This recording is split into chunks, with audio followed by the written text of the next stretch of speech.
On Diadem's website, they claim that the Elevate is the ultimate control racket that lends supreme feel for the ball on every shot. But can we really trust this bold acclaim from a racket manufacturer that's only been producing for 3 generations? Well, in this video, we will explore the validity of Diadem's statements and control and feel to see if Diadem can truly compete with the major players backed by decades of engineering experience, or if Diadem still has something to learn from the big boys.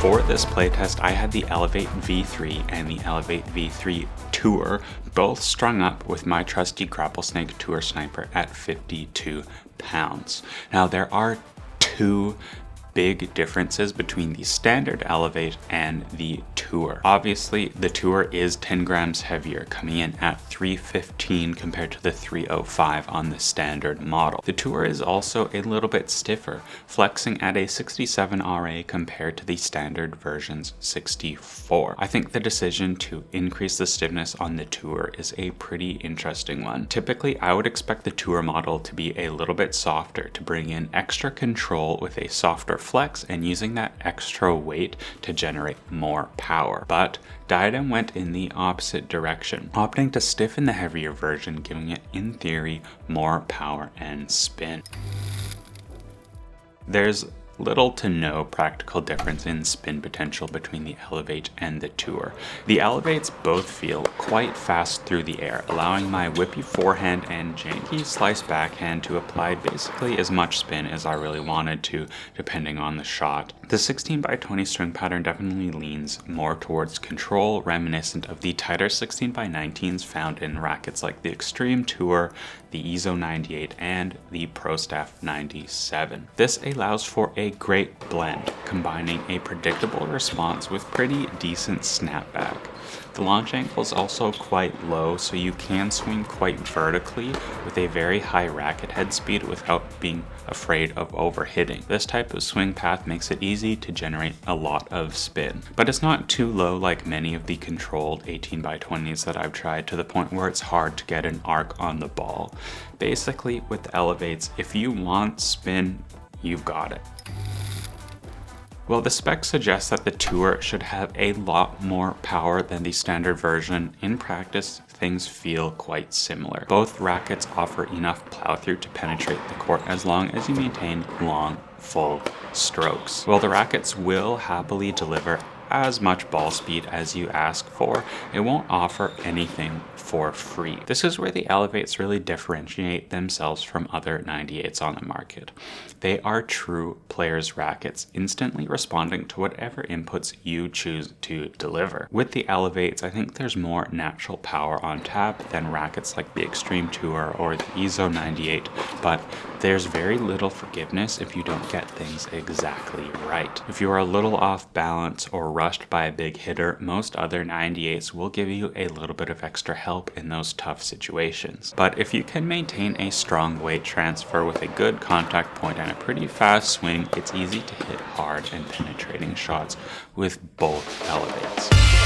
Control is easily the Elevate's greatest strength, both the standard version and the Tour. Whether you like blasting big flat balls from the baseline or you want to follow things up with aggressive approach shots, the Elevates just feel like absolute snipers. The 18x20 string pattern is quite dense, leading to an extremely predictable response from both the standard version and the Tour. The softer flex in the standard Elevate offers a little bit more dwell time, so you can really feel the ball sink into the string bed. On the other hand, the Tour feels like more of a point and shoot style of racket, to borrow some language from Tennis Warehouse. The ball just flies in and out of the string bed in a very responsive and very snappy way. Like, there's not a ton of dwell time, but you still get good feel. While there are small differences in feel, they ultimately lead to the same outcome. Both rackets play their absolute best as deadly attacking weapons. Not once did I have a ball fly on me when the racket didn't clearly communicate how much of my fault it was. But let's be honest, I'm at fault literally all the time. You've all seen how terrible my footwork is. So I really would have liked to see a little bit more forgiveness on off-center shots up there with some of Diadem's competition. Now, stability is definitely a weakness with the V3 Elevates. As I hinted at before, off-center performance is quite poor by today's standards. This is kind of where Diadem reveals themselves as a relatively new racket manufacturer. I think the mainstream players in the racket industry have made significant improvements in their layups lately, allowing for better torsional stability of modern rackets while retaining a relatively light package. Even the heavier tour at 315 grams unstrung seems to get significantly more upset by off-center contact than competitors like the V-Core Pro 97 or the Pro Staff 97. Off-center stability in that racket is similar to much lighter rackets like the stock 360 Plus Extreme Tour, older Babolat Pure Storms, and the Graphene series of Radicals. In this way, the Elevates are actually pretty unique, offering almost a classic racket feel. If you've been using a racket that's like 10 years old and you feel like modern rackets are simply too muted and rubbery feeling, the Diadem Elevates will offer you that same raw, responsive feel that older rackets truly exemplified. I was expecting the flexier and lighter Elevate to suffer a little bit compared to its heavier brother, but I actually found it to perform a little bit better on those service returns.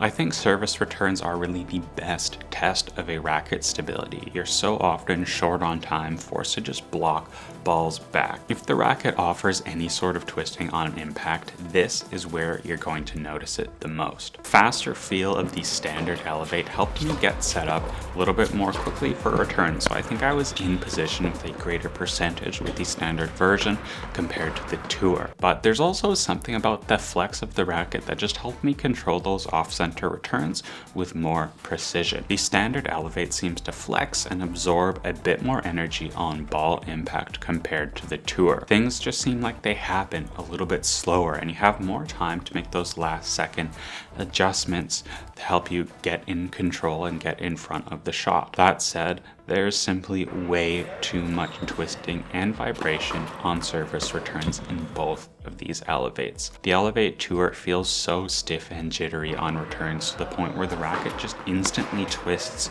on off-center shots. These are quite possibly the worst returning rackets that I've reviewed on this channel, and stability is something that Diadem's really going to need to improve moving forward. Usually, I just don't care about comfort at all. This is because I've lived my entire life without any serious arm problems. And it's not like I've taken it easy. For reference, for years as a junior and a young adult, I played with Aero Pro Drive strung with the very stiff Golden Set Snakebite at 55 pounds. I did this with no issues for 10 years. But returning serve with these Elevates gave me considerable discomfort in both my wrist and forearm. Even though these rackets are foam filled, there's way too much vibration and twisting going on during off-center shots or service returns for a modern tennis racket. It seems to me like adding weight in the handle or stringing with a hybrid setup seems absolutely necessary for most players if they want to use these rackets long term. The ultimate control racket that lends supreme feel for the ball on every shot. Even though I was a bit harsh on these rackets, I think the statement does carry